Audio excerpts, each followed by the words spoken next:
Bonjour à toutes et à tous et bienvenue à cette grande conférence sur l'invisibilité des lesbiennes organisée par l'Autre Cercle Île-de-France. Je suis extrêmement fier de représenter aujourd'hui pour cet événement toute l'équipe projet composée d'adhérentes et d'adhérents et je tiens à le souligner, toutes et tous bénévoles au sein de l'association L'Autre Cercle. Ce projet, nous l'avons réfléchi, pensé et lancé en janvier 2020. Nous avons décidé de mettre ce sujet sur la table pour répondre à des questionnements entendus à la fois en interne et en externe sur le réel manque de rôle modèle féminin dans le monde professionnel et également la faible représentation féminine dans les associations LGBT+. Deux constats marquants qui nous poussent à nous interroger toutes et tous et pour lesquels j'ai considéré que l'Autre Cercle se devait d'apporter une réponse. 15 mois plus tard, nous y sommes enfin et je suis très heureux de vous présenter le fruit de nos travaux, réflexions que nous avons sans cesse améliorés, adaptés pour respecter scrupuleusement les règles sanitaires, pour vous proposer aujourd'hui cette émission live inédite et unique. Inédite de par son format original mêlant débat et humour sérieux et par les thématiques abordées qui vont répondre à deux objectifs. Le premier, mettre en lumière cette situation, ces situations, et vous le verrez au travers de tous les témoignages qui vont être apportés pendant ces deux tables rondes, mais également d'apporter des leviers, des bonnes pratiques pour pouvoir bouger les lignes. Catherine, peux-tu nous dire ce qui nous attend pendant cette heure et demie que nous allons passer ensemble ? Merci beaucoup Julien. Alors, deux tables rondes pour illustrer effectivement cet événement. D'abord, pourquoi sont-elles invisibles ? Il faut toujours faire un constat. Et ensuite, comment changer ? Cela étant, avant de démarrer cette table ronde, je vous propose effectivement d'écouter Elisabeth Moreno, qui est la ministre déléguée auprès du Premier ministre en charge de l'égalité entre les femmes et les hommes, de la diversité et de l'égalité des chances. Bonjour à toutes et à tous. En ce 26 avril, qui correspond à la Journée internationale de la visibilité lesbienne, je suis ravie d'avoir été conviée par l'association L'Autre Cercle à vous adresser un message en préambule de la conférence qui va suivre. Le sujet de la visibilité lesbienne est symétrique à un sujet que je connais bien et qui s'y inscrit en toile de fond, c'est celui de la place des femmes dans notre société. Avec, pour les femmes homosexuelles, une discrimination supplémentaire à celle du sexisme, à savoir celle de l'orientation sexuelle. Une sorte de double peine à laquelle s'additionne trop souvent une forme d'invisibilisation. À la fonction qui est la mienne aujourd'hui, mon combat, celui que je mène avec mes collègues du gouvernement et les associations, s'adresse pourtant à toutes les femmes. Je dis bien toutes les femmes. Parce que mon engagement et celui du gouvernement vise à bâtir une société plus humaine, plus juste et plus égalitaire, et donc plus inclusive. Et c'est l'objet de la lutte que nous menons contre toutes les formes de discrimination, y compris celles liées au genre, à l'identité de genre et à l'orientation sexuelle. Ce combat, déjà entamé, a conduit notre société à évoluer, à progresser, à s'améliorer. Ce combat nous a tirés collectivement vers le haut. Ce combat, c'est en fait celui du pacte républicain. Parce que les droits fondamentaux ne se négocient pas. Les êtres humains ne se hiérarchisent pas. Et c'est peut-être ce qu'elle porte en elle de plus beau. La République ne reconnaît que des citoyennes et des citoyens. Elle fait fi des origines sociales, de l'âge, du lieu de résidence, de la couleur de peau, des croyances, de l'orientation sexuelle et de l'identité de genre. Elle ne voit en nous que des citoyens libres et égaux en dignité et en droit. Je suis donc très fière aujourd'hui de participer à l'écriture de ce beau combat. Car ce combat républicain pour la liberté, la fraternité et l'égalité demeure un combat contemporain. Il n'est pas clos et il reste à faire. Et nous avons à réaliser des progrès. Nous devons abolir les discriminations qui touchent les personnes LGBT+, et parmi elles, les personnes lesbiennes. Et ils n'ont pas rayé d'un trait de plume les préjugés, les inégalités, les discriminations ou les violences. Nous devons rester lucides. La lesbophobie existe dans notre pays. Selon une enquête réalisée par SOS Hémophobie, près de 60% des personnes lesbiennes interrogées affirment avoir été victimes d'actes lesbophobes au cours des 2 dernières années. Et parmi elles, 13% déclarent y être confrontées régulièrement. Les personnes lesbiennes sont donc victimes de moqueries, d'insultes, d'agressions, de rejets et d'invisibilisation. Et cette invisibilisation est la sœur jumelle de l'exclusion. Parce qu'elles sont invisibilisées dans la société, dans l'entreprise, dans les médias, les lesbiennes sont niées, réduites au silence et à l'arrière-plan. Et force est de constater que la situation dans le milieu associatif LGBT+, n'est pas foncièrement très différente de la situation dans le monde professionnel. Souvent sous-représentées, elles peinent à faire entendre leur voix ou à obtenir la place qu'elles méritent autour de la table et des instances dirigeantes, ou simplement à exister au sein des organisations, des cercles ou des sociétés. Et parce qu'elles sont inaudibles ou à la marge, les personnes lesbiennes n'ont pas la capacité de contribuer à l'inclusion du plus grand nombre dans les combats qu'elles mènent au quotidien. Trop souvent tues ou ignorées, l'invisibilisation des lesbiennes doit dès lors être résolument combattue. Et c'est l'un des objectifs de notre plan national en faveur des droits des personnes LGBT+, et de la lutte contre les discriminations qu'elles subissent, que nous avons lancé en octobre dernier. Avec la DILCRA, les associations qui sont des aiguillons de notre plan d'action national, nous avons mis en œuvre des actions concrètes et l'une d'entre elles a vocation à s'emparer directement du sujet de la lesbophobie ou de la biphobie, en soutenant les enquêtes spécifiques sur cet enjeu, en prenant explicitement en considération la lesbophobie et la biphobie dans nos campagnes de sensibilisation. Au sein de la France plurielle dans laquelle nous vivons aujourd'hui, ce plan d'action constitue une étape essentielle vers une République plus unie. En conclusion, je souhaiterais remercier chaleureusement l'Autre Cercle pour l'organisation de cette conférence, parce que la visibilité des personnes lesbiennes est un enjeu important, un enjeu qui doit collectivement nous mobiliser. Si les discriminations et la haine à l'endroit des personnes lesbiennes génèrent avant tout des injustices individuelles inacceptables, elles nuisent également à notre cohésion sociale.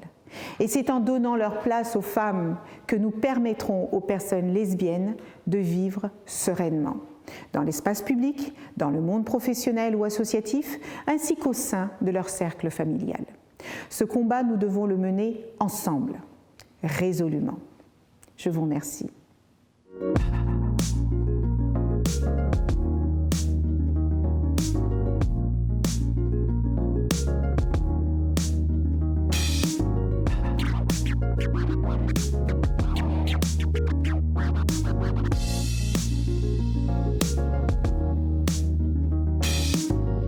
Mais avant de démarrer cette table ronde, je voulais inviter Karen Châtaignier à venir nous parler avec son esprit espiègle et son sens de l'humour, elle qui a inventé le concept du critère de l'humour sérieux, de nous parler effectivement de son ressenti d'une forme de coming out à sa manière. Karen, à toi. Merci Catherine. Justement, je me posais une question. Quand tu es une lesbienne visible, il se passe quoi ? Eh bien, cette question, je ne me l'étais pas posée avant de monter sur scène pour parler de ma relation de couple avec ma chérie. Et moi, j'y allais pleine d'entrain, je suis rentrée à pied. Ah bah oui, tu ressors fatiguée.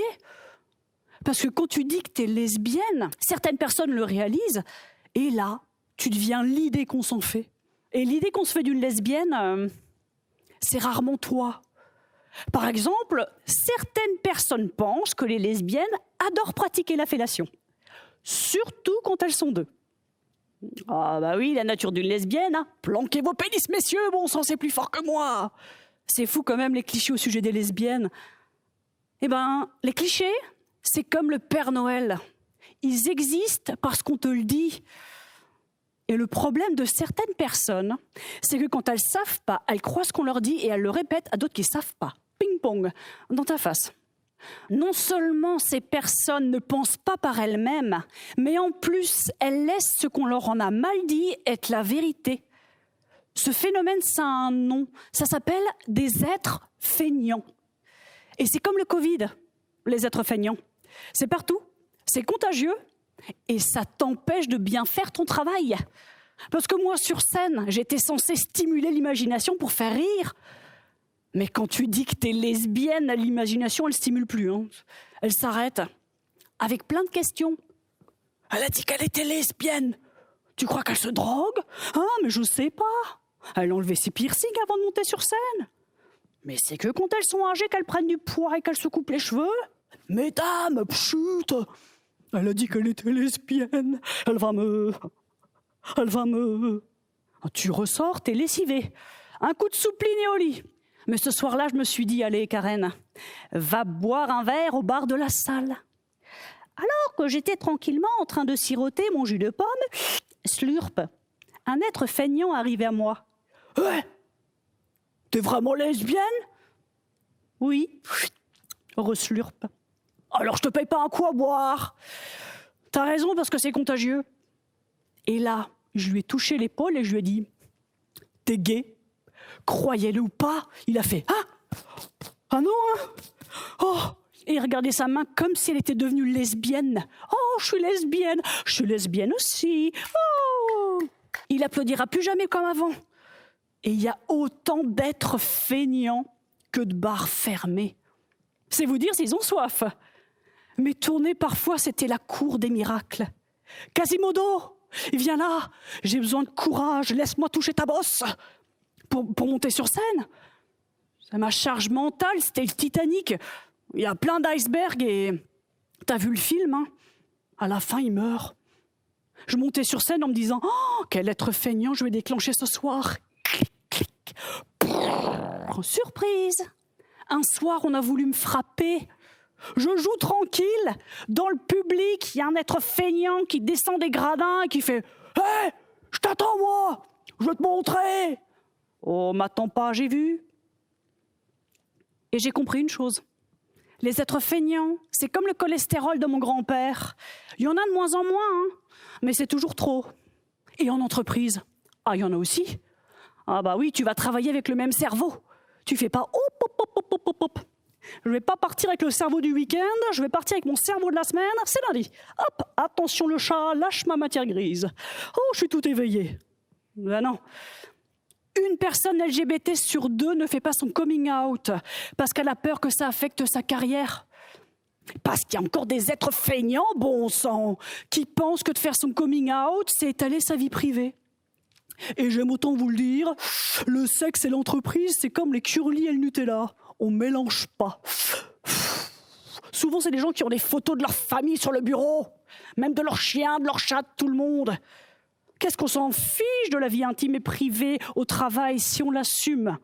Et c'est sûrement pas le sexe et l'entreprise. Quand je dis que je suis lesbienne, il y a des gens, ils s'imaginent des trucs. Mais fais-toi ton film et lâche-moi, gagne ton César. Tiens, j'aimerais dédier ce César à ma mère, sans qu'il rien n'aurait été possible. Bon sang. Quand je dis que je suis lesbienne, je suis pas en train de dire « Oh, du nu, monsieur le directeur ! Avant la cigarette, après la cigarette. Bon, sinon, pour mon augmentation. » Non, je dis juste « Alors, je vais vous parler de mes week-ends et ça sera pas mon, mais ma chérie. » C'est tout. Et ce c'est tout, il demande du courage. C'est fou. Parce que bien souvent, quand on fait son coming out, on est confronté au suricate. Vous voyez ce que c'est qu'un suricate? Ils ne sont pas que dans la savane. Ils sont aussi à la machine à café. Quand tu dis un jour, pour la première fois, une phrase banale comme l'autre soir avec ma chérie, on était au cinéma. En face de toi, compréhension de ce qui vient d'être dit. Et là, tu as 2 possibilités. La première, introspection. Ça résonne avec un cliché que tu crois être la vérité. Petit rire nerveux. Pas chassé. On cherche de l'aide et forcément on la trouve. Parce que les suricates, c'est comme les Twix. Quand il y en a un, il y en a 2. La personne te valide le cliché. Et là, les suricates s'emballent pour que dalle et ça déballe sur ta pomme. Tu deviens un gros cliché bien difforme. Et ça les rassure. Parce qu'ils sont sûrs de ne pas te ressembler. Et c'est pour ça que parfois on ne fait pas son coming out, parce qu'on en a marre d'être difforme. Pour ça, il y a le sucre. Les suricates, c'est comme un filtre sur une vidéo, mais c'est beaucoup moins drôle à utiliser quand t'as bu. Après, t'as la deuxième possibilité, à la machine à café. L'autre soir, avec ma chérie, on était au cinéma. Introspection. Et là, ça résonne avec de l'exemple, de la connaissance, empathie. Oh, on va faire des grillades. Et plus il y a de coming out, moins les suricates s'emballent, et plus il y a de monde au prochain barbecue. Le débat, c'est le réveil de la paresse sociale, et l'exemple, le chemin qu'elle doit suivre. Pour cette journée internationale de la visibilité lesbienne, je dois dire que le concept de suricate me parle, en tout cas personnellement, particulièrement bien. Alors, pour cette première table ronde, qui est en fait « Pourquoi sont-elles invisibles ?», 4 intervenantes, et je vais commencer par toi. Alors moi, je connais tout le monde, donc j'ai tutoie. Christina Lunghi, tu es présidente fondatrice d'Arborus et du label JACE, JACE étant le Gender European and Equality. Non, Gender Equality European International Standard. Bravo. Je l'ai dit un peu dans le désordre.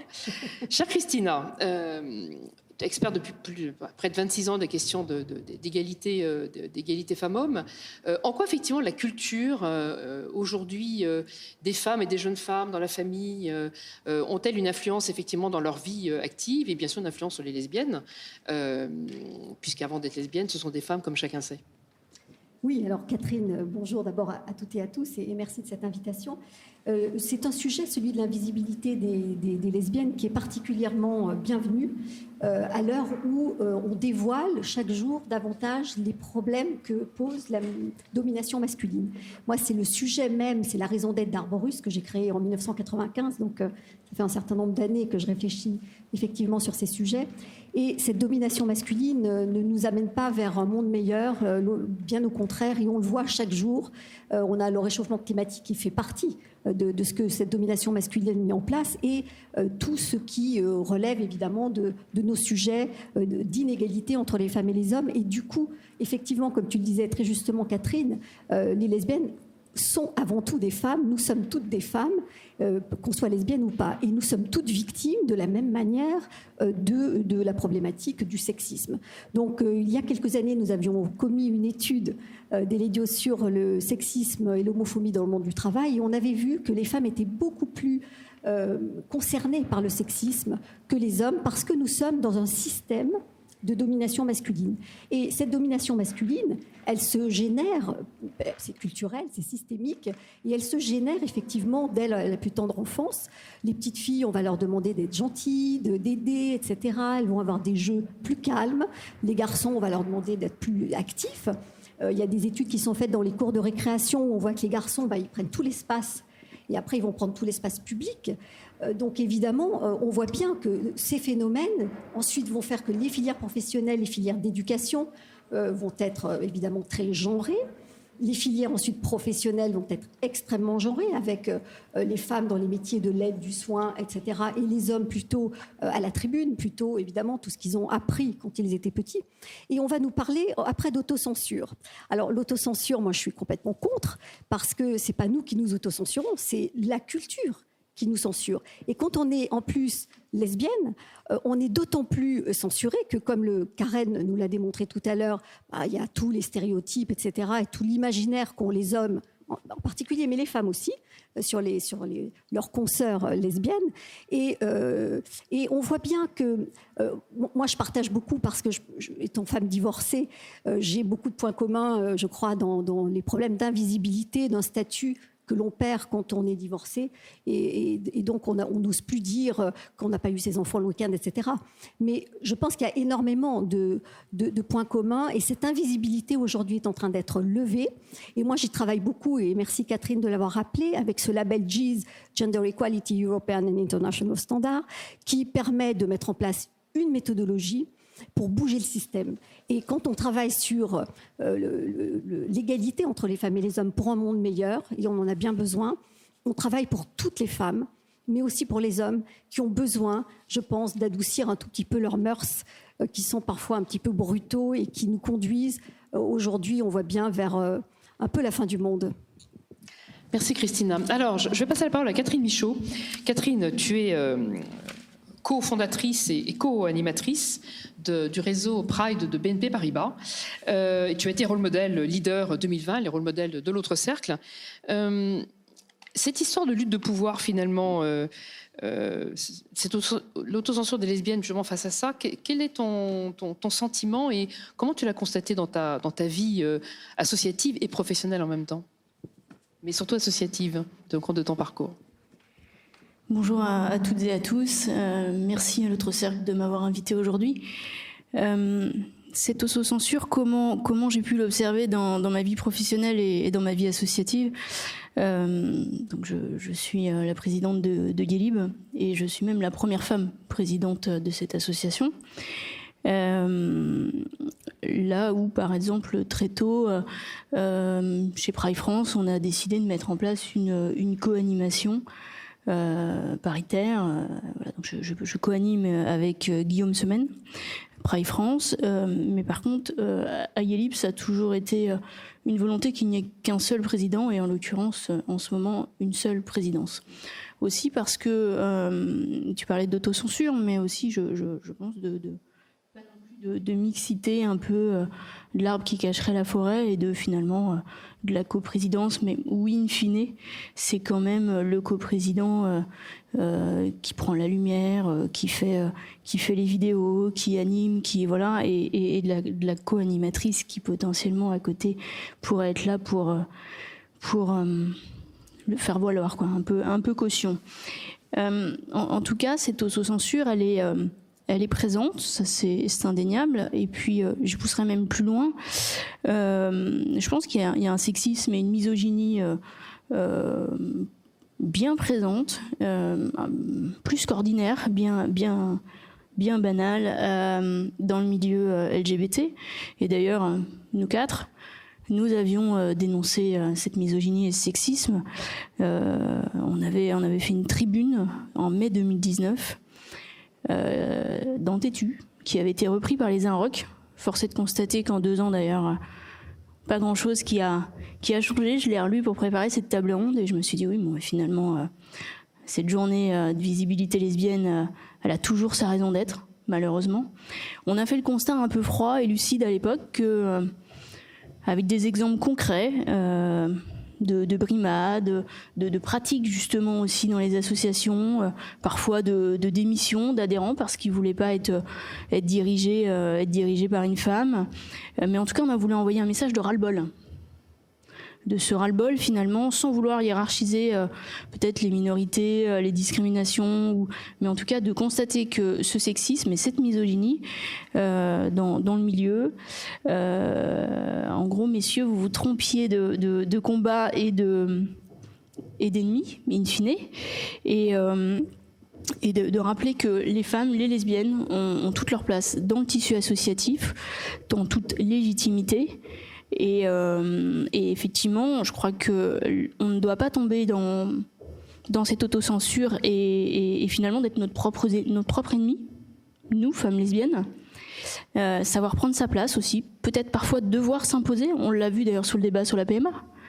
Combien de femmes lesbiennes a-t-on vu sur les plateaux télé, ou combien de femmes célibataires, puisque l'ouverture de la PMA était bien pour toutes les femmes aussi célibataires, mais en tout cas pour ce qui est des lesbiennes, combien de femmes lesbiennes avons beaucoup trop peu, quasiment pas. Et ça, c'est pas normal. Et je pense que, in fine aussi, on a un autre problème qui est que dans tous ces strates aussi qui mènent à un moment donné du pouvoir, tu te retrouves aussi dans un système où les lieux de pouvoir ont été créés par et pour les hommes. Et quand petit à petit, décennie après décennie, les femmes et les femmes lesbiennes sont rentrées dans le jeu, sont rentrées dans ces milieux de pouvoir aussi, alors trop peu encore, là je vais prendre ma casquette d'ancienne élue de Paris peut-être, mais combien trop peu là aussi de femmes lesbiennes visibles dans des lieux de pouvoir, à l'Assemblée nationale, au Sénat, au gouvernement, trop peu encore. Donc il y a aussi cette autocensure d'aller dans des lieux de pouvoir et peut-être même d'aller se frotter à cette guerre de pouvoir. Alors merci Catherine, parce que du coup, je vais t'interroger Emmanuelle Campo. Alors Emmanuelle Campo est cofondatrice de LGBT Talent, qui est un événement qui a lieu une fois par an, qui est un vraiment lieu de rencontre entre des entreprises, employeurs, évidemment des étudiantes et étudiants. Et tu as été passe-présidente effectivement d'Escape, qui est l'association LGBT interne de l'ESCP, et tu as été rôle modèle leader 2020. Alors c'est intéressant ce qu'on vient d'entendre avec Christina, la vision globale sur les questions d'inégalité femmes-hommes et les comportements sexistes. Ce que dit Catherine Michaud dans l'environnement associatif LGBT. Toi, avec toute la série des jeunes qui sont au sein d'Escape, avec LGBT Talent, a priori, on voit une grande affirmation identitaire des nouvelles générations. Donc, est-ce qu'elles sont dans le même mood que leurs aînés? Est-ce qu'elles sont aussi dans ce même combat et difficulté effectivement de visibilité, sachant qu'à l'autre cercle, notre édition des rôles modèles, nous avons rajouté une catégorie des jeunes en premier emploi, où on constate qu'effectivement beaucoup de jeunes visibles dans leur environnement personnel et familial, comme par hasard pour le premier job, mettent un masque et sont effectivement autrement. Alors moi je dirais qu'il y a quand même une évolution parce que aujourd'hui on parle de féminisme 2.0 où justement la nouvelle génération est plus jeune, donc entre 20 et 35 ans, et sur des sujets qu'on pourrait dire plus, féministes, en lien avec tout ce que leur donne Internet comme accès à certains outils, à certaines personnalités. Et ça, on n'y avait pas accès avant. Et ça change vraiment tout. Par exemple, il y a des personnalités activistes aujourd'hui qui ont des tribunes grâce aux réseaux sociaux, grâce au site Internet, qu'elles n'auraient jamais pu avoir via les médias traditionnels. Elles ont des très fortes communautés derrière elles. Elles font même des parutions de livres, participent à des conférences. Enfin, elles ont vraiment une très grosse communauté. Et justement, elles permettent en fait de passer outre le discours mainstream. Donc dedans, je mets les questions féministes, mais pas que. Et c'est ça aussi ce qui se passe aujourd'hui avec le fait qu'il y a de plus en plus d'associations qui rejettent la pensée féministe dite universaliste, qui est le féminisme le plus répandu en France aujourd'hui, et qui vont faire d'autres courants féministes. Donc on a l'afroféminisme, le féminisme intersectionnel, le transféministe et le féminisme queer. Je vais pas faire toute la liste parce qu'il y en a beaucoup. Et je vais revenir justement sur le féminisme queer. Parce qu'aujourd'hui, dans les jeunes générations, je parle surtout des associations qui sont dans les écoles, les facs, c'est plutôt ce féministe-là. C'est un féministe qui va être plutôt radical dans le sens où il va en fait s'adresser au problème qui est le patriarcat, qui est le système qui fait que les hommes dominent les femmes dans la vie privée et la vie publique. Mais il va aller plus loin dans le sens où il va combattre aussi cette pensée qu'on a qu'il y aurait une unité des mouvements de femmes, des mouvements féministes, parce que c'est vraiment ça la pensée queer, c'est de se dire qu'en fait c'est très important de garder en tête l'importance des différences, et c'est là où on va avoir dans les associations de jeunes ces questionnements sur la binarité homme-femme, masculin-féminin, les questionnements sur la construction sociale qui est le genre et le sexe, et c'est là où on va avoir différentes choses qui vont être traitées sur Internet, mais aussi dans les courants jeunes, et qui peuvent parfois poser problème dans leur établissement, mais ça c'est un autre sujet. Et donc, par rapport à ça, on voit aussi dans les médias auxquels on a accès aujourd'hui, je pense particulièrement en tout cas à des plateformes de streaming, il y a de plus en plus de personnages qui ont des caractères forts, qui s'identifient, enfin en tout cas auxquels on peut s'identifier si on est LGBT+, qui assument d'être trans, d'être lesbienne, d'être non-binaire. Et ça permet d'avoir des rôles modèles aux jeunes qui, du coup, en tout cas, c'est beaucoup plus simple aujourd'hui d'assumer en tout cas le fait de pas être dans la norme, parce que ça reste quand même une minorité encore aujourd'hui, même si on a vu qu'il y a des études qui prouvent qu'il y a de plus en plus de jeunes, bon, c'est une étude qui est plutôt aux États-Unis, mais qui se déclarent au-delà du spectre de l'hétérosexualité. Mais c'est vraiment quelque chose sur lequel, en fait, il y a vraiment une réflexion différente aujourd'hui dans la population jeune. Alors, c'est intéressant. Je voudrais là maintenant te demander, Flora Bolter. Flora, tu es co-directrice de l'Observatoire LGBT+, de la Fondation Jean Jaurès. Je ne présente plus la Fondation Jean Jaurès non plus. C'est comme Arborus, ça fait partie de l'histoire évolutive de notre société. Flora, Ça serait bien d'apporter un peu de matière chiffrée, justement, à la fois à l'aune d'un point de vue européen ou international, sur cette question de l'invisibilité des lesbiennes et du sexisme, d'une certaine manière. Oui, bien sûr. Alors les deux aspects sont très reliés parce que ce qu'on voit dans sensiblement toutes les enquêtes, c'est que non seulement les lesbiennes sont victimes d'homophobie au sens large, donc des mêmes mécanismes liés à leur orientation sexuelle, mais elles sont également surexposées au sexisme. Et c'est quelque chose qu'on retrouve notamment dans l'enquête Virage, qui est assez forte. Et c'est quelque chose qu'on oublie souvent, comme si c'était des choses qui se substituaient. C'est quand on est victime des deux, on est victime des mêmes violences, mais en double. Les unes n'effacent pas les autres. Et donc, ce qu'on retrouve, c'est effectivement, donc, dans toutes les enquêtes, et notamment celle de l'Agence fondamentale de l'Agence des droits fondamentaux de l'Union européenne, qui est assez récente en 2019, il y a tout un ensemble de questionnements qui se font sur beaucoup de domaines de la vie. Et concrètement, en déclaratif, les femmes ne se déclarent pas, ne déclarent pas plus se cacher. Au contraire, elles tendent à dire qu'elles sont plus visibles au niveau du travail que les hommes. En moyenne, elles rapportent autant de phénomènes de violence et de discrimination, avec quelques exceptions. Mais donc ça, il y a vraiment quelque chose qui se fait. Et aussi au niveau des associations, le taux la proportion d'hommes gays et de femmes lesbiennes qui n'ont jamais de contact avec des associations, c'est de l'ordre de 82% dans les deux cas. Donc on a sensiblement la même. On devrait retrouver une égalité au niveau de nos associations, et on devrait avoir aussi une plus grande visibilité au niveau du monde professionnel. Après, il y a plusieurs effets qui jouent. Il y a des aspects liés à la visibilité qu'on accorde à l'homosexualité masculine par opposition à l'homosexualité féminine. La question de la lesbienne invisible, qui est un grand classique, c'est-à-dire qu'on disqualifie. Tout à l'heure, on avait cette question de la fellation qui semblait être un passe-temps particulièrement lesbien selon les propos qui ont été rapportés en blague, mais c'est un peu ça, c'est-à-dire que il va y avoir une forme de fétichisation et de harcèlement sexiste des lesbiennes qui ne sera pas spécifiquement qui peut être lu comme quelque chose de purement sexiste et qui ne prend pas en compte la spécificité des lesbiennes et femmes bi comme étant ce qu'elles sont, c'est-à-dire en lien avec leur orientation sexuelle. Donc il y a quelque chose qui relève d'une invisibilité sociale, mais je dirais que plus que d'autocensure, puisque j'entends ce mot circuler, je pense qu'il faut aussi il faut inverser la charge. C'est-à-dire que ce n'est pas tant que nous nous censurons, c'est qu'on ne voit que ce qu'on veut bien voir. Et pour le coup, on a quelque chose qui, à mon avis, on peut peut-être plus parler de la manière d'être entendu. On ne peut être entendu que s'il y a un auditoire. Et pour le coup, c'est quand même très difficile de se faire entendre quand il y a des obstacles tels que l'invisibilisation, parce qu'il faut vraiment en faire 15 fois plus pour que le message soit imprimé. Et du coup, c'est vrai que cette impression mais on les voit jamais, elles disent jamais rien, elles se mettent jamais devant.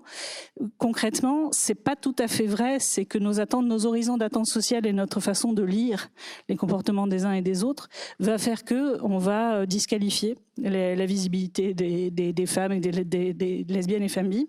Et donc vraiment, ce sont des faits spécifiques. Il y a une chose que je voudrais dire qui me semble assez importante à noter. Nous avons réalisé une note à la Fondation Jean Jaurès sur les violences dont sont victimes les lesbiennes et femmes bi. Et pour le coup, les contextes de violence, les femmes signalent tout autant de violences, voire plus, de manière généralisée. On retrouve ça aussi dans l'enquête qu'avait fait l'IFOP pour la Fondation Jasmin Roy, Sophie Desmarais, il y a 2 ans. Dans tous les domaines, vous remarquerez que les femmes déclarent plus d'agressions et d'injures, aussi bien des atteintes verbales que des atteintes aux biens et aux personnes, dans tous les contextes de la vie, y compris le travail, sauf dans certains cadres très particuliers ou à l'école que les hommes. Donc pour le coup, cette invisibilité ne joue jamais en protection, puisqu'il y a quand même une surexposition à la violence. Donc pour le coup, on n'est pas invisible de la violence, mais on est invisible de la parole. On reste inaudible en fait. On n'est pas, lorsqu'il s'agit de trouver des femmes ou de faire parler des personnes ou d'être en situation de dire voilà ce qu'il faudrait faire et je vous propose qu'on fasse ceci ou cela. Là, c'est beaucoup plus compliqué. Donc là-dessus, vraiment, je pense qu'il faut aussi dire ça parce que c'est vrai que dans tous les AG, j'ai aussi un long passé associatif.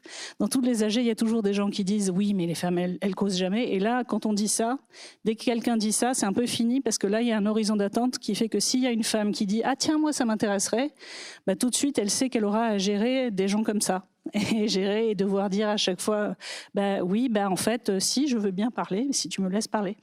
Donc voilà. Merci Flora. Christina, tu effectivement, tu l'évoquais tout à l'heure, piloté un de nos chantiers de notre programme européen du Fonds social européen, Delidios. 13 ans après, est-ce que tu as le sentiment que les choses ont un peu évolué par rapport à cette première enquête que tu avais pilotée ? Alors, dans cette enquête que nous avions faite dans le cadre de Delidios, qui était donc sur le sexisme et l'homophobie dans le monde du travail, on avait constaté que les femmes étaient évidemment beaucoup plus conscientes du sexisme, les femmes lesbiennes, parce que nous sommes toutes victimes de la même chose et Flora vient de parfaitement bien l'expliquer sur les violences. Donc, on est dans le même système. Alors que les hommes gays nous disaient, ben non, nous, on se fond dans le système, le sexisme, finalement, c'est pas notre sujet. Et c'était très intéressant. Or, 13 ans après, je crois, 13 ans après, on voit quand même que les choses ont évolué. Alors, comme tu le disais très justement, les réseaux sociaux, évidemment, permettent d'avoir des référentes. On a des actrices, on a des chanteuses. Maintenant, il y a quand même un certain nombre de personnalités jeunes qui se révèlent et qui sont aussi donc des rôles modèles. Mais on a, à mon sens, il y a des choses très intéressantes qui se sont produites. On a eu le mariage pour tous. Mais on dit bien pour tous et pas pour toutes. Et donc, pour préparer cette table ronde, je suis allée regarder un petit peu sur les réseaux sociaux et sur Internet. Et dans Wikipédia, c'est quand même intéressant, mariage pour tous, donc pas pour toutes, on voit des hommes qui s'embrassent, il n'y a pas de femmes. Rappelez-vous de Coluche et de Leluron, hein, on ridiculisait complètement la mariée.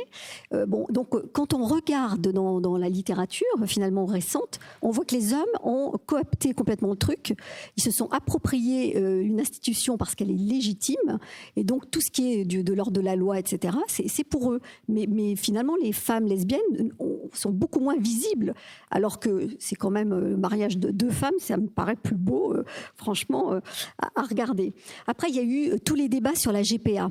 La GPA aussi, et là, Marc-Olivier Fogiel a complètement pris le débat avec son bouquin, je ne sais plus, Une famille pas comme les autres, je ne sais pas quoi, et on n'entendait que lui, alors que ça nous concerne nous. C'est quand même les femmes qui mettent au monde les enfants, me semble-t-il, encore aujourd'hui. Donc, on a vraiment des phénomènes de progrès, mais on voit que les hommes récupèrent tout. Alors, là où on a vraiment beaucoup progressé, me semble-t-il, c'est avec MeToo, et puis avec le cas de l'inceste récent, qui a non seulement libéré la parole de toutes les femmes, hein, et sur les violences, on a entendu de toutes les femmes, les lesbiennes comprises, et ça a surtout libéré l'écoute. Ça veut dire que non seulement on a entendu, mais là on entend et on est donc éveillé. On commence à comprendre de quoi il s'agit et la gravité de ce qui est en train de se produire. Et donc les derniers tabous, et je pense que les lesbiennes sont un tabou, et on l'a entendu dans le sketch de Karen tout à l'heure, un vrai tabou, les tabous tombant, le principe de domination masculine, de construction patriarcale va tomber. Alors bon, après il faut qu'on soit active, hein. Et puis il y a quand même aussi, et pareil, tu l'as bien exprimé par rapport à l'ESCP, etc., les nouvelles générations, enfin beaucoup de nos jeunes ne veulent plus qu'il y ait de discrimination. Ils ne supportent pas le racisme, ils ne supportent plus l'homophobie, ils ne supportent plus tout ça. Et les filles prennent vraiment leur place. Et j'ai une foi immense dans nos jeunes, dans nos enfants, dans toutes ces générations qui arrivent, qui ont vraiment envie que ça bouge et qui ne supportent plus les discriminations. Catherine, toi au sein de BNP Pride, tu sens effectivement cette affirmation plus forte des jeunes femmes aujourd'hui, à la fois de se rendre visibles et de moins laisser passer les choses par rapport à leurs aînés? Parce qu'on a toujours la même question des rôles modèles, hein. On a eu beaucoup de mal à voir des candidatures, des rôles modèles de lesbiennes à l'autre cercle que de rôles modèles effectivement gays. Alors on en a un peu plus des jeunes et un peu moins effectivement de celles qui sont des générations un peu au-dessus. Donc est-ce que toi tu l'as ressenti au sein du réseau? On l'a ressenti, oui, déjà tout simplement parce que à tout ce qu'on organise, on se rend bien compte qu'il y a majoritairement des hommes. Très peu de femmes. Et depuis maintenant un peu plus de 2 ans, justement, parce qu'à un moment donné, on s'est dit, c'est pas possible, on se faisait la blague, mais on peut pas être que 2 ou 3 lesbiennes membres du bureau de Pride chez BNP Paribas, et plus quelques-unes que l'on croise parfois à des after-work ou autres tables rondes que l'on peut organiser. Donc on a cherché, on a travaillé à des événements dédiés sous différents concepts, mais en tout cas d'aller vers l'événement dédié, savoir finalement mieux leur parler, parce que peut-être qu'elles ne viennent pas parce qu'elles se sentent pas à l'aise ou pas intégrées ou que sais-je, mais en tout cas on s'est dit que si elles ne venaient pas, c'était peut-être parce qu'on leur parlait mal ou pas assez bien, donc on a changé la manière de leur tendre la main et ça marche. Voilà, donc là avec le Covid on est forcément un peu... Voilà. Mais en tout cas, dans l'organisation, on a changé notre façon de travailler là-dessus. Mais oui, à la base, c'était un constat flagrant il y a trop peu de femmes aux événements qu'on pouvait organiser. Emmanuel, c'est pareil pour LGBT Talent ou l'Escape. On l'avait évoqué sur le fait que c'était dur d'assumer d'être vraiment dans une minorité, qu'à un moment donné, on assume, on s'en va. Ouais, je vais revenir sur mon parcours personnel. Moi, à chaque fois, j'étais la minorité. Donc, à Escape, quand j'ai rejoint, j'étais la seule femme pendant plusieurs années. Et ensuite, au KLIF, donc qui est le collectif des associations étudiantes LGBT d'Île-de-France, j'ai été la première femme présidente. Alors qu'avant, il n'y avait que des hommes. Et en fait, ce qui s'est passé, c'est, comme tu le disais, Catherine, réfléchir à pourquoi on n'arrive pas à mobiliser dans les milieux mixtes LGBT+, plus les femmes. C'est un sujet que toutes les associations connaissent, aujourd'hui inclus. Et c'est vrai qu'il y a plusieurs raisons à ça. Il y a le fait qu'il y a cet effet de boys club finalement, donc qui découle du patriarcat, je suis désolée, mais c'est ça, qui font que même si vous n'êtes pas frontalement rejeté, vous n'êtes pas vraiment intégré. Donc c'est toute la question de la diversité et de l'inclusion, comment on fait pour vraiment intégrer les personnes qu'on voit d'une certaine manière. On parlait des représentations qu'on pouvait avoir des lesbiennes, mais ça en fait partie. Moi j'ai quand même eu des personnes donc gays qui étaient persuadées que toutes les lesbiennes étaient misandres. C'est quand même, on remonte à loin. Après, il y en a d'autres, évidemment, qui, en connaissant des lesbiennes, ont changé d'avis sur la question, ce qui arrive assez souvent, finalement, quand on méconnaît un sujet et qu'on s'y intéresse un peu plus, on évolue. Et donc, qu'est-ce qui s'est passé donc au KLIF pour féminiser un peu plus? C'est très simple. Il faut faire, en fait, une démarche de groupe, parce que récupérer une femme pour faire en sorte qu'elle reste alors qu'en face il y a 40 hommes, c'est quand même très compliqué, hein. Donc c'était plutôt faire en sorte qu'il y ait un groupe d'amis, donc femmes qui viennent, et ensuite leur donner des perspectives, des responsabilités, des projets auxquels s'intéresser. Et donc ça permet de pérenniser la présence des femmes dans l'association. Et d'ailleurs, je suis ravie de voir qu'aujourd'hui encore, au KLIF, il y a une présidente aujourd'hui. Donc je suis assez contente par rapport à ça. Après LGBT Talent, on a commencé effectivement donc en 2016 où j'étais dans l'équipe cofondatrice, la seule femme. Donc rebelote pour reprendre le sujet au début. Donc là, la particularité, c'est qu'on visait quand même les sujets plutôt professionnels et l'entrée dans la vie active, qui pourrait un peu plus intéresser les femmes, parce qu'il y a aussi ce sujet-là. C'est parfois, moi, j'allais vers des lesbiennes qui me disaient carrément qu'elles n'étaient pas intéressées à rejoindre des structures associatives LGBT+, parce que elles recherchaient pas forcément ce type de lieu, et ça, on peut que le respecter. Mais LGBT Talent, ce qu'on a fait, c'est que progressivement, au fil des années, et pour rebondir sur ce que Catherine disait, sur le fait que dans des événements LGBT+ professionnels, c'est souvent très masculin, on a voulu changer la donne, et on a fait en sorte que, par exemple, dans nos intervenants à nos événements, on ait la parité. Ça s'est fait à chaque fois. Qu'on intègre les personnes trans aussi, parce qu'il n'y a pas beaucoup de tribunes données aux personnes trans en France aujourd'hui. Et dans l'équipe dirigeante aujourd'hui d'LGBT Talent, on est 12 et on est paritaire. Mais ça ne s'est pas fait en 5 minutes. Ça s'est fait vraiment avec un travail de longue haleine, et parce qu'il faut aussi aller chercher des gens qui ont envie de s'investir dans ce type de projet. Alors, comme malheureusement le temps est court, et puis on va voir dans la deuxième table ronde là, tout de suite, quelles sont les mesures qui ont pu être mises en place, et en tout cas qui peuvent fonctionner. Je voudrais en tout cas vous remercier toutes les quatre, parce qu'on a une vision très globale sur la question de la place du genre.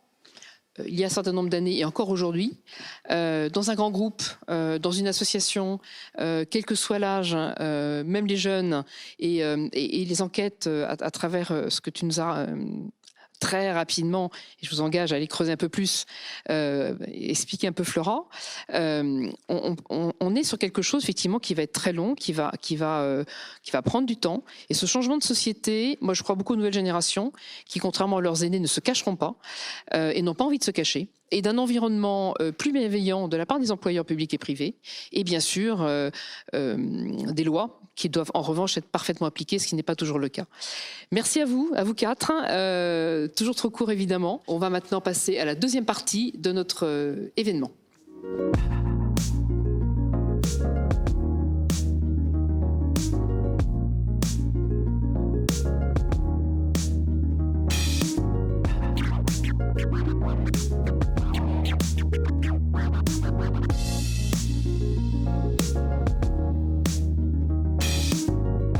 Alors, avant de démarrer cette deuxième table ronde, vous avez peut-être vu passer dans notre communication sur les réseaux sociaux un petit sondage. Alors, c'est un petit sondage flash, il n'a aucune valeur scientifique. On l'a en plus délivré sur nos réseaux sociaux, donc au sein d'une communauté qui est plutôt naturellement out. Mais néanmoins, il y a quand même un petit signe intéressant, donc je voulais vous délivrer, qui était que, en tout cas parmi les répondantes lesbiennes, près des 2/3 des lesbiennes ont répondu que c'était plus difficile d'être visible en tant que lesbienne que d'être gay. Et c'est intéressant parce que si les propres lesbiennes, qui s'assument plutôt un peu mieux, une fois encore parce que c'est notre environnement associatif, elles-mêmes, presque les 2/3, considèrent que c'est plus difficile, nous on en est convaincus, puisqu'à l'autre cercle, nos simples enquêtes et sondages, on voit facilement 10 points d'écart de visibilité entre les gays et les lesbiennes. Alors pour aborder néanmoins, parce qu'on est de nature optimiste, et c'est l'objet de cette conférence, la deuxième table ronde sur comment changer. Donc 4 personnes autour de cette table. Je vais donc commencer, alors je vais vous poser une question, puis on va tourner comme prévu. Sandrine Delignon. Sandrine, vous êtes directrice des opérations chez Sodexo, membre du COMEX France, et vous avez été un rôle modèle LGBT+ dirigeante en 2019. J'ai cru comprendre que la visibilité, c'était pas si évident que ça pour vous, pendant en tout cas longtemps. Bonjour Catherine. Effectivement, c'est pas toujours évident. Et si je refais un petit peu l'histoire, moi j'ai démarré, j'ai été élevée dans une famille traditionnelle, conformiste. Et donc quand j'ai commencé à travailler, j'ai passé 25 ans en fait à être cachée. Et puis chez Sodexo, en écoutant Michel Landel, le DG de l'époque, et en découvrant le réseau Pride, en fait j'ai compris que peut-être il y avait une petite lumière quelque part. Et donc j'ai décidé d'être visible. Il n'en demeure pas moins que, effectivement, pendant 25 ans, c'est pour moi, comme vraisemblablement pour plein de gens, c'est se cacher, c'est s'inventer un conjoint pour le lendemain du week-end, c'est raconter une histoire qui n'est pas soi, qui est aussi de prendre de l'énergie pour faire attention, pour avoir une crainte de discrimination. Et donc c'est pas très évident, non, effectivement. Et si on n'est pas dans un environnement, enfin moi personnellement, si je suis pas dans un environnement un peu bienveillant, c'est vrai que je n'ai pas osé être visible. Aujourd'hui chez Sodexo, c'est le cas, je suis visible. Effectivement, dans le cadre du rôle modèle, j'essaye aussi chez Sodexo d'être ce rôle modèle. Et j'ai la chance de piloter le réseau Pride de France. D'ailleurs, il me semble que vous avez hésité quand on vous a proposé de prendre la présidence. Alors oui, parce que prendre la présidence du réseau Pride, c'est une chose d'être visible et de commencer à s'assumer professionnellement vis-à-vis de quelques collègues ou quelques collaborateurs. Prendre la présidence du réseau Pride, ça veut dire commencer à venir sur le devant de la scène, c'est commencer à parler au nom d'un certain nombre de collaborateurs ou collaboratrices qui nous ressemblent, et c'est aussi porter une parole qui, à un moment donné, peut être quand même très interrogatif au sein de l'entreprise. Pourquoi doit-on parler de la problématique, s'il faut parler d'une problématique, mais du sujet LGBT au sein de l'entreprise? Et nombre de fois, j'ai eu la question, mais finalement, c'est un sujet personnel, donc pourquoi est-ce qu'on en parle au travail? Alors, Frédéric Bardot, Frédéric, tu es le président fondateur de Simplon, qui est une entreprise à mission très sociétale et sociale. Alors, dans la table ronde précédente, on a bien entendu les questions de comportement sexiste et comme en quoi ça influe et ça impacte effectivement les jeunes lesbiennes et les lesbiennes adultes. Alors, connaissant un peu ton parcours, comment l'ancien militaire que tu es, papa de 5 enfants, ces questions de sexisme et les questions de LGBT-phobie t'ont marqué et sont importantes pour toi? Est-ce qu'il y a eu et c'est la raison pour laquelle tu es là aussi ici, pas seulement parce que tu es le papa, mais effectivement été un choix très fort de ta part, dans cet environnement du numérique, d'amener des jeunes filles et des jeunes femmes dans une filière où elles sont relativement absentes. Effectivement, on partait un petit peu de loin, hein, vu mes origines militaires, mais j'ai eu une éducation aussi par rapport à ces questions-là, LGBT, qui m'a fait grandir. J'ai commencé mes aventures professionnelles après l'armée dans le monde de la communication. Et dans le monde de la communication, j'ai pu avoir un Pygmalion et un mentor qui étaient gays. Et j'ai bien vu que dans ce milieu professionnel, en fait, les gays étaient effectivement très out et très décomplexés et très bien acceptés. Par contre, il y avait une invisibilité lesbienne assez forte, alors même que c'était un milieu qui était extrêmement ouvert sur ces questions-là. Donc ça a été la première chose. Après, je suis devenu un geek, vraiment. Ça fait 25 ans que voilà, moi, le numérique, c'est mon terrain de jeu, et dans le monde du numérique, il y a une culture qui est très genrée, très sexiste, et qui effectivement est pas très ouverte sur ces questions-là. Donc quand je suis devenu entrepreneur social, ça a été un de mes chevaux de bataille, ça a été ça, c'est-à-dire de faire en sorte que les femmes aient toute leur place dans le monde du numérique, parce que pour moi j'avais pu voir que c'était débordant d'opportunités, et donc voilà, simplement ça ne pouvait pas ne pas faire la plus grande place possible aux femmes. Et puis après, tu as dit que j'avais beaucoup d'enfants, et ils m'ont aussi aidé à grandir sur ces questions-là, parce qu'il se trouve que sur les 5, j'ai une fille qui a découvert sa sexualité et ses questions d'identité sexuelle, et qui a souffert aussi un peu de découvrir qui elle était, et de voir que c'était beaucoup plus simple effectivement d'être peut-être gay, ou en tout cas hétéro, ça c'est sûr, que lesbienne. Donc c'est pour toutes ces raisons-là que je suis content de témoigner aujourd'hui. Qu'est-ce que tu as fait particulièrement pour forcer un peu le destin? Je ne parle pas spécialement sur les lesbiennes, mais en l'occurrence sur le fait d'amener des jeunes filles dans la filière chez Simplon, et d'aller les chercher et de les trouver. Dans le numérique, on dit souvent qu'il y a le syndrome de la Schtroumpfette. C'est-à-dire que dans les départements informatiques, en fait, il n'y a que des hommes, il y a une femme. Donc voilà, c'est comme chez les Schtroumpfs. Donc déjà, il faut mettre les pieds dans le plat. Ça, c'est important que la parole se libère. Donc déjà, parler du syndrome de la Schtroumpfette dans un milieu de geek, déjà, c'est un petit peu mauvais esprit. Et après, dire que non seulement les femmes ont leur place, mais qu'en plus, on va mettre en place des quotas dans les formations Simplon, qu'on n'ouvrira pas une formation si on n'a pas minimum 30% et qu'on vise 50%. Donc déjà, ça fait un peu grincer des dents. On est régulièrement accusé d'être discriminant à Simplon parce qu'on fait de la discrimination positive, c'est le monde à l'envers. Et puis un jour, on a travaillé avec des gens qui sont spécialisés sur les questions de genre, et ils nous ont dit, pour que les jeunes filles et les femmes se saisissent plus du numérique, il faudrait qu'elles puissent être dans un environnement safe, de confiance, et qu'elles puissent parler entre elles de ces opportunités-là. Donc vous devriez faire des premières formations non mixtes. Donc je sais que c'est absolument tabou de dire ça en ce moment, hein, j'en suis conscient, et de dire, en fait, tu devrais faire une formation que réservée aux femmes avant de les envoyer dans un environnement mixte, qui sera mixte, mais quand même toujours un peu macho, vu la Schtroumpfette, tout ça, etc. Et quand on a fait ces premières formations, ça a marché tout de suite. La parole s'est complètement libérée, et les femmes qui passent par ces SAS non mixtes, qui s'appellent les SAS aqueuses, en fait, elles ont des trajectoires infiniment plus incroyables que si elles n'avaient pas eu ce moment de détente et d'environnement de confiance. Donc maintenant, le dernier combat, c'est... on a encore 90% de formateurs à Simplon. Donc voilà, le Saint Graal pour nous, ce serait d'avoir des formatrices, parce qu'alors là, ce serait complètement à la totale, et je pense qu'on aurait encore plus de vocation. Ça, c'est le vrai sujet. Christina Lunghi, on en parlait tout à l'heure, a lancé effectivement une charte de l'intelligence artificielle inclusive que vous avez signée absolument, et donc c'est un vrai enjeu. Alors, je vais faire un petit parallèle avec donc Manuel Picot, qui est coprésident de la Fondation Fier et coprésident de Paris 2018, ex-Paris 2018, qui étaient les Gay Games qui ont eu lieu, comme son nom l'indique, en août 2018.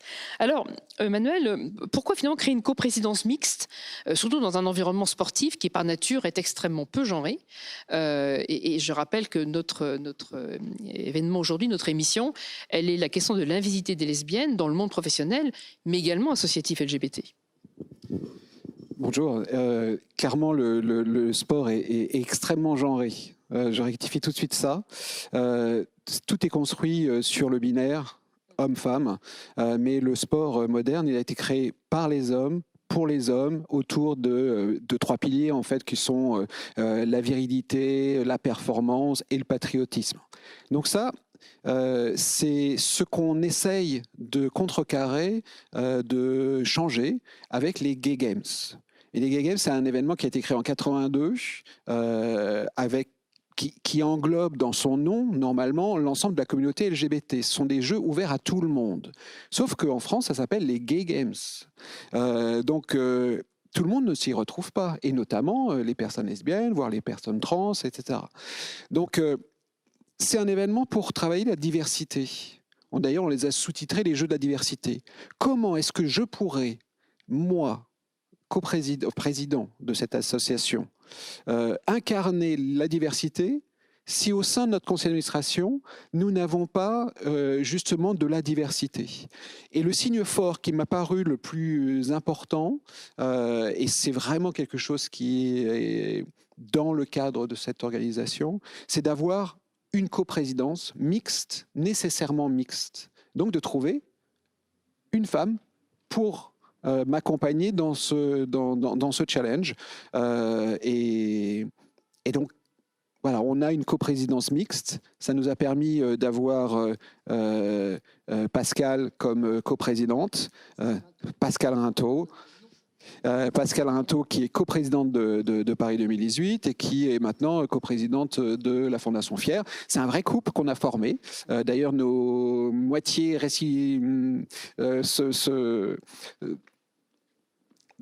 trouvent parfois qu'on passe beaucoup de temps ensemble, mais en fait, c'est un couple qui marche parce qu'on se complète. Et du coup, on adresse vraiment le sujet complètement. On parle de toutes les sensibilités. Moi, évidemment, je suis plus un garçon. J'ai peut-être plus facilité à essayer de faire, à m'engager. Mais nous, ce qu'on a voulu, c'est aller chercher. Et on en a discuté ensemble. C'était pas évident de trouver une femme pour prendre cette position. J'ai changé plusieurs fois de partenaire au sein de Paris 2018, mais on a toujours voulu chercher, et c'est en proposant, en allant chercher les candidates qu'on trouve, et qu'elles font très bien le job, et sans doute mieux en termes de communication que moi. Alors, bon, je ne porterai pas de jugement parce que je pense qu'en matière de com, tant Pascal que toi, vous avez été des bons communicants. On va basculer un peu de nouveau dans le secteur privé avec toi, Chloé Caparros. Donc, Chloé, tu es, alors le titre exact, que je ne dise pas de bêtises, c'est Project Leader au BCG, qui est le Boston Consulting Group. Et tu as également été rôle modèle LGBT Leader en 2019. Alors, comment on gère au sein d'un groupe un peu international, de par son histoire, comment effectivement, c'est quoi l'enjeu de pouvoir réussir à inclure la question de la visibilité des lesbiennes au sein de l'entreprise, mais également au sein du réseau Pride. On a écouté tout à l'heure Catherine Michaud raconter comme quoi c'était pas si simple au démarrage au sein de BNP Pride d'avoir des femmes qui montent en puissance dans la gouvernance. Oui, effectivement, c'est pas facile, mais mon expérience, en tout cas personnelle au BCG, c'est que quand on fait les efforts, en fait, ça fonctionne. Et donc, pour prendre mon expérience personnelle, moi, je suis rentrée au BCG en 2015, et justement, j'ai choisi le BCG parce que je voulais pas avoir à me cacher. Je voulais pouvoir faire mon coming out en fait dans cette entreprise, et je savais que c'est une entreprise qui avait un réseau LGBT. Donc, a priori safe. Et une des attentes que j'avais en rejoignant ce réseau LGBT, c'est justement de rencontrer des lesbiennes qui pourraient être des rôles modèles pour moi. Il se trouve qu'en réalité, j'étais la première femme au bureau de Paris à rejoindre le réseau LGBT. Alors, il y avait d'autres femmes dans d'autres bureaux aux États-Unis, en Europe, mais au bureau de Paris, j'étais la première. Et maintenant, 6 ans après, en réalité, il y en a... je dirais qu'on est... donc déjà, la taille du réseau LGBT au bureau de Paris a quasiment triplé, et on a autant de femmes dans le réseau qu'on a de femmes au BCG, en pourcentage. Donc en fait, c'est une très belle réussite. Et moi, je l'explique par plusieurs choses. Je pense qu'il y a... je pense que souvent, en fait, il y a besoin qu'il y ait peut-être une personne qui soit la première visible. Alors, en l'occurrence, au bureau de Paris, c'était moi, mais quand je regarde aujourd'hui, en fait, les femmes qui ont fait leur coming out au BCG et qui sont membres du réseau à Paris, c'est en fait un mélange de femmes qui étaient déjà là quand moi-même je suis arrivée et qui donc ont fait leur coming out après, qui avaient peut-être besoin de quelqu'un qui ouvre la voie. Mais il y a aussi beaucoup de jeunes femmes qui nous ont rejoints, justement parce qu'elles ont été convaincues, je pense, par l'effort de visibilité, les efforts sur le recrutement qu'on fait, et puis le fait que c'est des valeurs qui sont en réalité incarnées. C'est pas que de la communication au BCG, notre engagement LGBT. Donc je sais pas si ça répond totalement à la question, mais en tout cas, voilà, mon expérience, c'est que quand on fait l'effort d'être visible, quand il y a du support de la part du top management, quand il y a des budgets pour mener des actions de recrutement, pour organiser des événements de sensibilisation aussi en interne, mais en fait ça fonctionne. Ça fonctionne. Il y a des femmes, des lesbiennes qui font leur coming out, qui sont beaucoup plus à l'aise tous les jours, qui du coup réussissent mieux.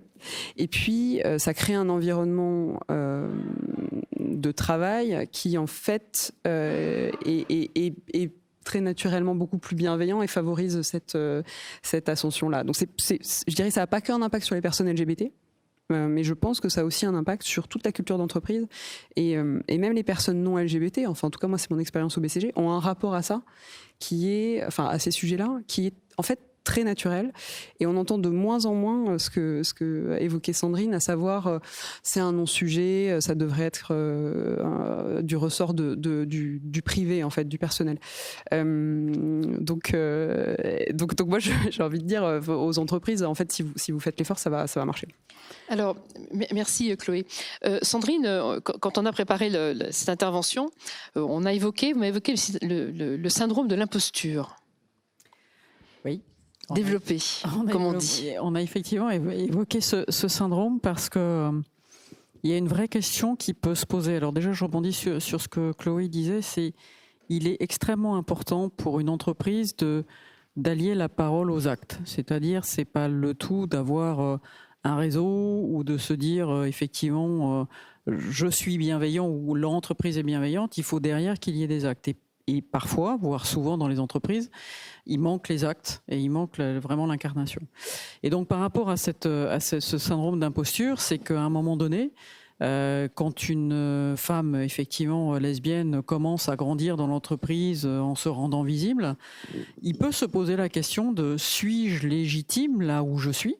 Est-ce que j'ai été nommé parce que je représente quelque chose qui est une valeur de l'entreprise et je vais pouvoir l'incarner et donc la transposer au travers de quelque chose de concret ? Ou est-ce que je suis là simplement par rapport à mes compétences et si j'étais lesbienne ou pas, je serais là ? En ce qui me concerne, je pense que la question ne se pose pas, mais on peut quand même légitimement se la poser parce que j'ai eu d'autres exemples récemment qui m'ont porté à cette réflexion de se dire effectivement, à un moment donné, un gay ou un homme, et on en parlait tout à l'heure juste avant le début de la conférence, va oser finalement postuler et aller chercher le poste, y compris un poste de direction en étant visible ou pas, peu importe. Les femmes vont être beaucoup plus réservées, vont attendre qu'on vienne les chercher. Il y a le plafond de verre aussi dont on parle fréquemment. Et à un moment donné, moi je dis aux femmes visibles ou invisibles déjà oser. Et si elles sont en plus lesbiennes, ben oser d'autant plus parce qu'à un moment donné, il faut aussi qu'on aille conquérir cette partie de l'entreprise. Frédéric, merci Sandrine. Frédéric, je repensais à ce que disait Christina tout à l'heure sur la question de l'éducation.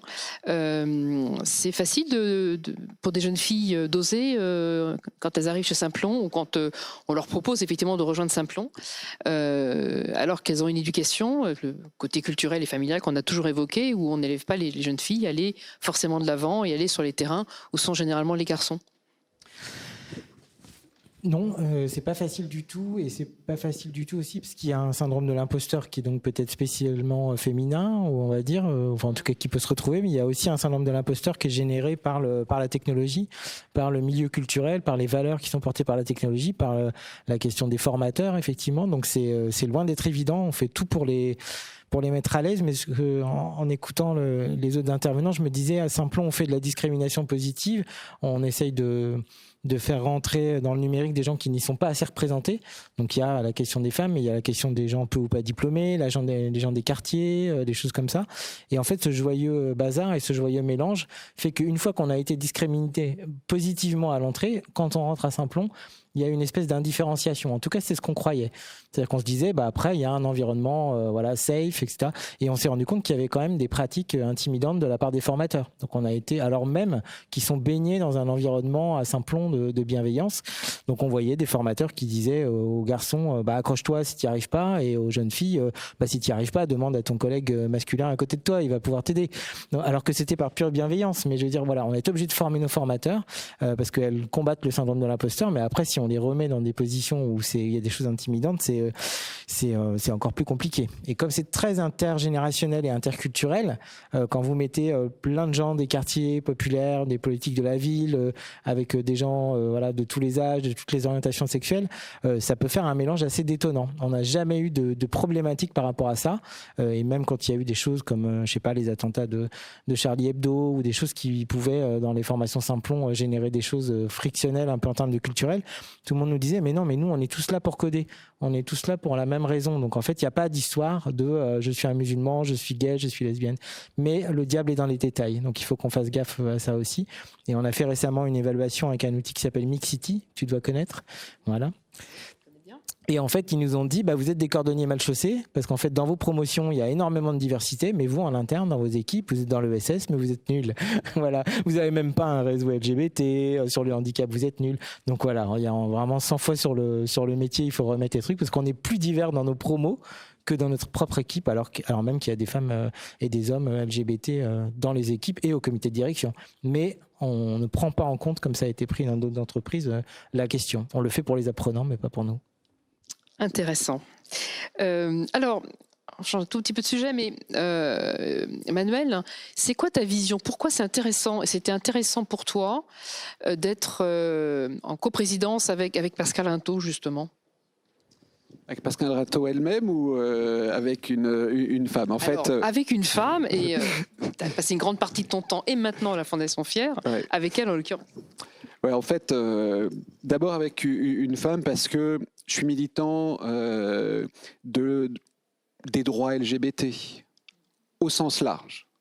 Et évidemment, moi je suis gay, je suis séropo, je suis en situation de handicap, j'ai des critères invisibles de différenciation, mais je suis aussi un mâle blanc bien éduqué, bien installé socialement. Est-ce que je peux véritablement travailler sur cette question-là tout seul, sans altérité? Et j'ai besoin de ça.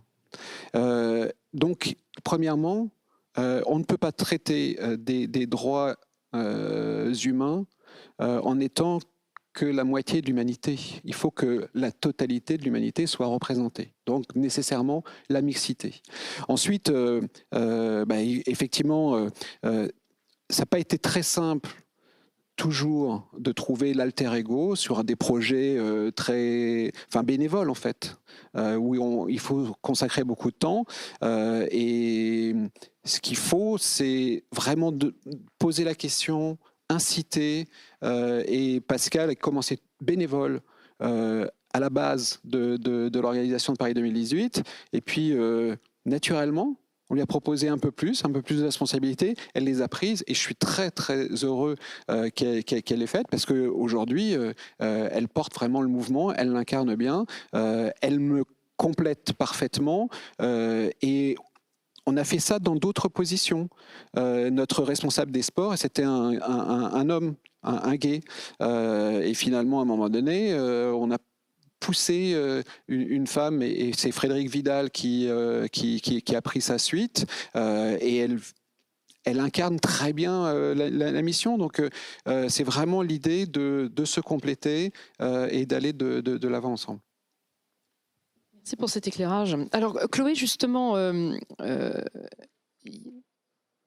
tu as indiqué que tu étais visible tout de suite, visible en interne et en externe avec les clients. Ça se passait comment ? Alors, ce qui est assez spécifique en fait au métier que je fais de consultant, c'est qu'en fait on change d'équipe très régulièrement, tous les 1 à 6 mois, et donc aussi de clients.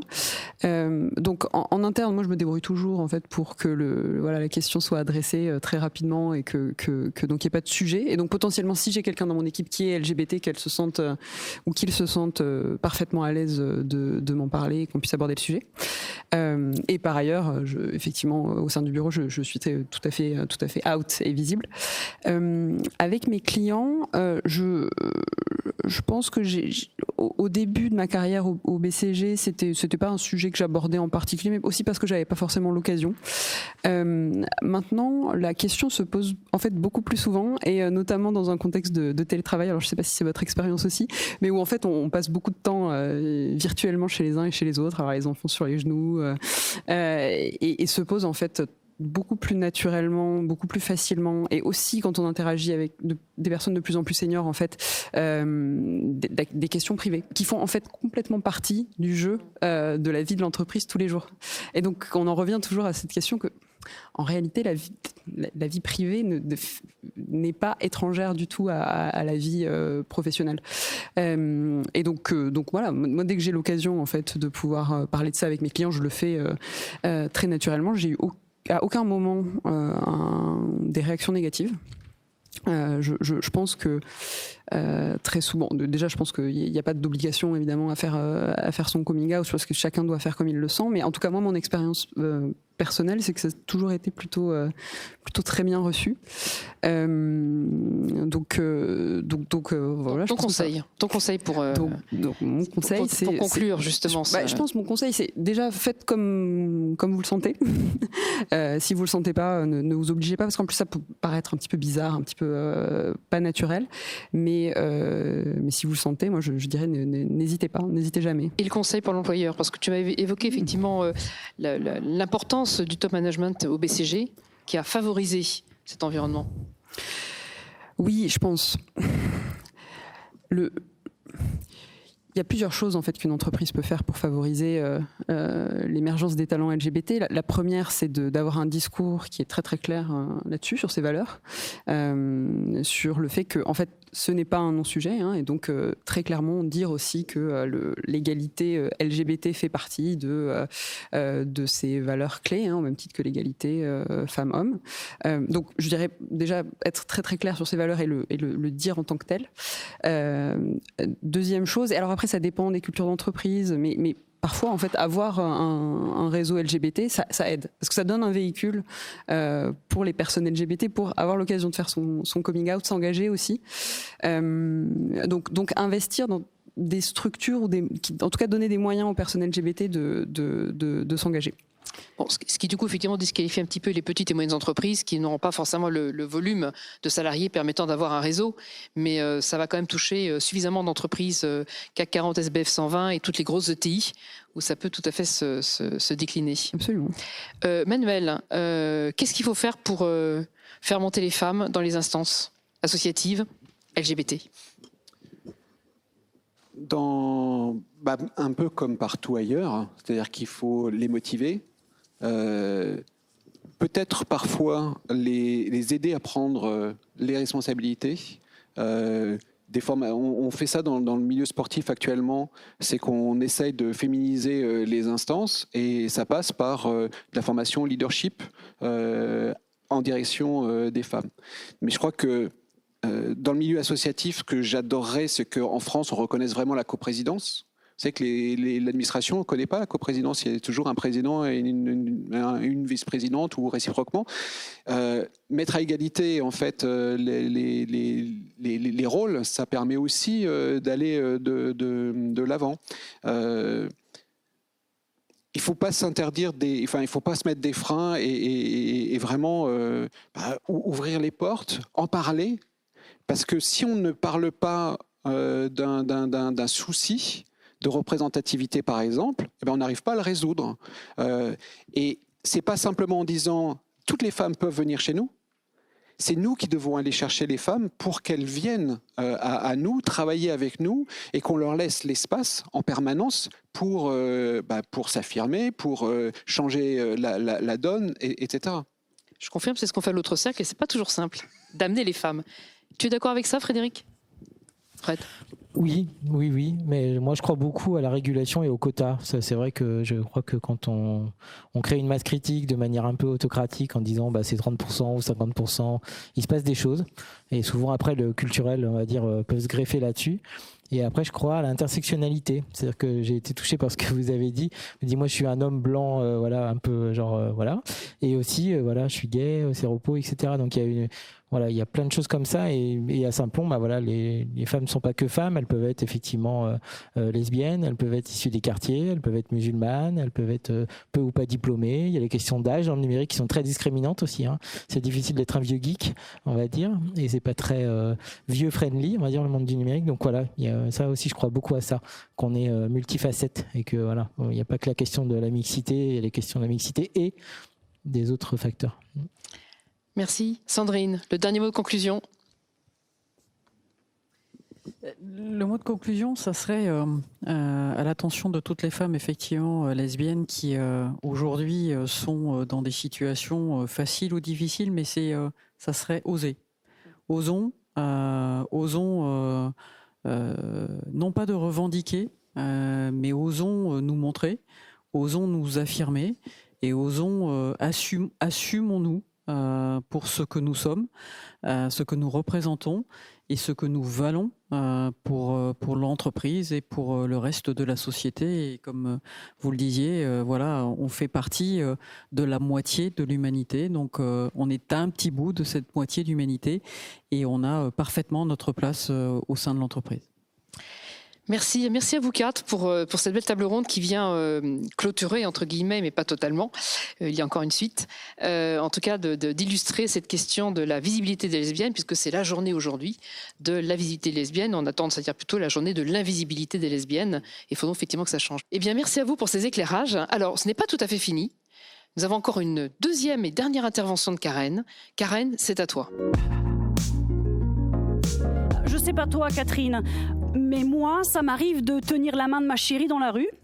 Et j'ai envie de vous parler de ces êtres qu'il m'arrive de croiser, les Ougas. Ougas ? Rien à voir avec le marsupilami.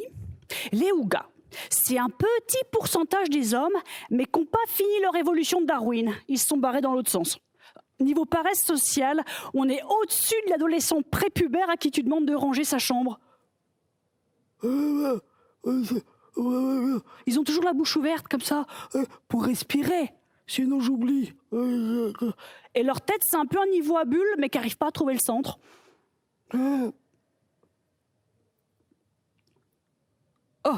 Ça stabilise.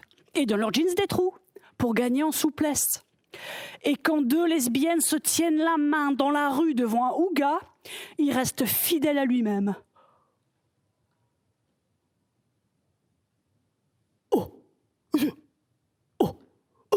Et d'un coup, il vient de parler. Les filles, vous êtes lesbiennes ? Non, c'est ma sœur, on va à la messe. T'as l'impression d'être une espèce en voie d'extinction, le loup à pois du Tibet. Et comme t'es rare, il en profite avec plein de questions. Mais ta copine, elle vient aussi du Tibet ? Une question en enchaîne une autre. Et vous cherchez un tigre ? Non, on cherche un restaurant. Bon sang, une autre fois, je fais des courses, on arrive à la caisse avec ma chérie, derrière nous deux Ougas. Jérémy, c'est laquelle qui fait le mec ? J'étais là, mais c'est pas vrai, il croit que je suis sourde ou quoi ? Par la force du loup à pois du Tibet. Il a fait. Qu'est-ce qui se passe ? Tu cherches tes testicules ? Oh, en voilà une ! Bon sang, il y en a certains, c'est plus de la paresse sociale. Allez, va-t'en. C'est plus de la paresse sociale, c'est du somnambulisme. Je me promène dans Paris, il y a un Ouga qui fait miaou, miaou. Je fais, c'est quoi ? Il est où le chat ? C'est qui le chat ? Moi, je me fais des pulls en poil de chat. Par la force du loup à pois du Tibet. Poussière, poussière, caillou, caillou, caillou, caillou. Oh, il est là-bas. Et alors que j'étais en train d'entamer une boule de feu, ma chérie, elle me fait « Karen, ignore-le ». Je l'ai ignoré. Bon, ça m'a économisé. Mais on ne devrait pas avoir à ignorer ou confronter. On devrait avoir à exister.